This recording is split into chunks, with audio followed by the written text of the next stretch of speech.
మన ప్రభు అయిన యేసుక్రీస్తు నామములో ఈ ఉదయకాలపు శుభాలు మీకు మీ ఇంటి వారికి క్షేమం కలుగునుగాక. సంగమా, మీరందరూ కూడా బాగున్నారని ప్రభుదాసుడిగా మీ కొరకు ప్రార్థన చేస్తున్నాం. సంగమా, ఈ ఉదయకాలపు అనుదినం అన్న మీకు దీవెనగా ఉంటే ఈ వాక్యాన్ని అనేకులతో పంచుకోనండి. ఈ అనుదిన మన్నాను అనేకులకు పరిచయం చేయండి. మీ ప్రార్థన అవసరం ఏమనుంటే మాకు తెలియపరచమని ప్రభుదాసుడిగా మీకు తెలియజేస్తూ ఈ ఉదయకాలపు అనుదిన మన్నాను మనం ధ్యానం చేద్దాం. ప్రతి ఉదయకాలం దేవుని వాక్యం అనే మన్నాతో మన జీవితాలు కొనసాగించుకుంటున్నాగా ఈ దినము కూడా దేవుని వాక్యం అనే మన్నాతో మనం బలపడుతూ దేవుని వాక్యంలో కొనసాగుదాం. చూద్దాం. పరిశుద్ధ గ్రంథం తెరిచి 130వ కీర్తన 6వ 7వ వచనం చదువుకుందాం. 130వ కీర్తన 7వ మాట.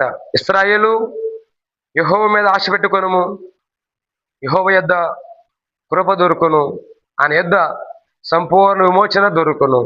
ఆమేన్. ఒక మంచి మాట ఈ ఉదయకాల సమయం పరిశుద్ధాత్మ దేవుడు మనకు దయచేస్తున్నాడు. సంగమా, రాస్తున్న ఒక మంచి మాట, యెహోవా యొద్ద కృప దొరుకును. ఆమేన్ చెప్పండి బిగ్గరగా. హల్లెలూయా, హల్లెలూయా. ప్రియ దేవుని ప్రజలారా, దేవుని జనాంగమా, దేవుని దగ్గర కృప దొరుకుతుంది. యెహోవా యొద్ద కృప దొరుకును, సంపూర్ణ విమోచన దొరుకును. ప్రియ దేవుని ప్రజ, దేవుని సంగమా, మన విశ్వాస యాత్ర, మన ప్రార్థన జీవితం ఎందుకు మనము ఇంతగా తపన పడుతూ ప్రయాసపడుతూ దేవుని సముఖంలో దేవుని కొరకు సమయాన్ని కేటాయిస్తున్నామంటే ఆయన కృప కొరకు కనిపెడుతుంది. కృపలో ఉన్న వారుగా మనం ఉండాలి అని. కృప మనిషిని ఉన్నతంగా మారుస్తుంది. అందుకే ఈ పరిశుద్ధ గ్రంథంలో అనేక మంది భక్తులు ఆయన కృప కొరకు కనిపెట్టారు, కృపలో నిలబడ్డారు, కృపలో స్థిరపడ్డారు, దేవుని రాజ్యానికి మహిమను చేర్చబడ్డారు. స్తోత్రం, హల్లెలూయా.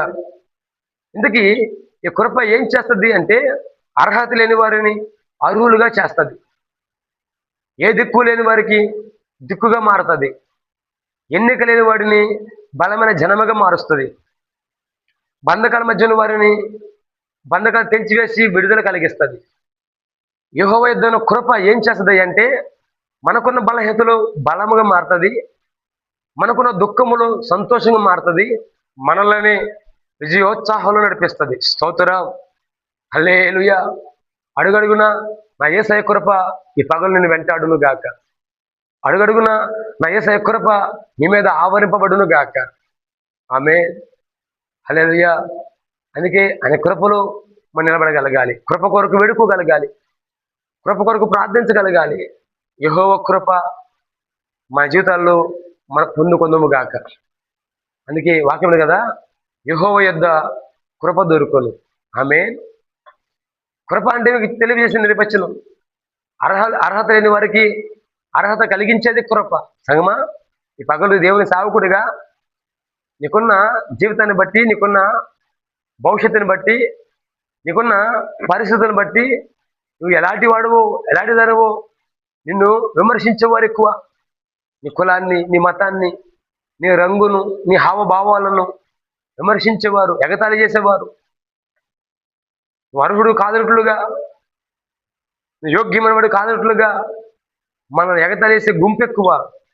ఏంటనా సగమా, ఆయన కృప నీకు దొరకగలిగితే, ఆయన ఎదురు కృప నీ మీదకి వస్తే నిన్నే జనములకు దేవునిగా మార్చింది, నిన్నే అనేకులకు ఆశీర్వాదంగా మలచింది. స్తోత్రం, హల్లెలూయా, హల్లెలూయా.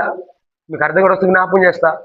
అబ్రహాము ఎందుకు పనికిరాని విగ్రహార్థికుడుగా, విగ్రహాలు తయారు చేసుకునేవాడుగా, అన్యుడిగా, చంద్రదేవత ఆరాధికుడిగా ఉన్న అబ్రహాము దేవుని దగ్గర కృప పొందుకున్నాడు, కృపలో స్థిరపడ్డాడు. జనములకు తండ్రిగా, విశ్వాసులకు తండ్రిగా యేసు ప్రభు వారు అబ్రహామును ఆశీర్వదించారు. స్తోత్రం, హల్లెలూయా. సంగమా, నువ్వు కృపలో ఉంటే జయించే బిడ్డగా ఉంటావు. నువ్వు కృపలో ఉంటే నువ్వు నీ ఆలోచన యావత్తు సఫలపరచబడుతుంది. నువ్వు కృపలో ఉన్న బిడ్డవైతే నీ మీద శత్రువు ఏమి దాడి చేయకుండా దేవుని కవచం కంచెగా మారుతుంది.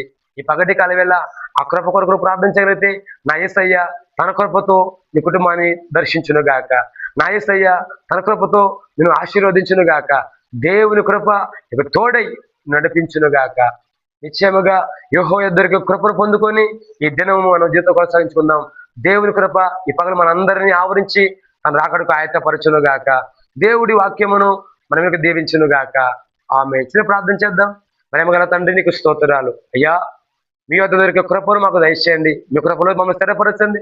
మీ కృపలో మమ్మల్ని మీ రాజ్యానికి వారసులు మార్చి మహిమ పొందుకోమని తండ్రి, మీ నామములో మీ కృపను కోరుకొనిచుండగా మీ కృపను మా మీద ప్రకాశింపజేసి మన దీవెనగా మార్చమని యేసయ్య నామములు అడిగిన మనల్ని పొందుకొంచాను మా ప్రియ పరలోకపు తండ్రి.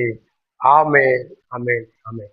మీ అందరికి వందనాలు. నిత్యము దేవుడు ఈ దినమంతా తన కృప చేత మనందరినీ ఆవరించునుగాక, ఆవరించునుగాక. సియోను దేవుడు కృపతో మీ కుటుంబాలను ఆశ్రయించి రాకడ సిద్ధపరచునుగాక. మెగా బ్లెస్, మెగా బ్లెస్ ఉండాలి.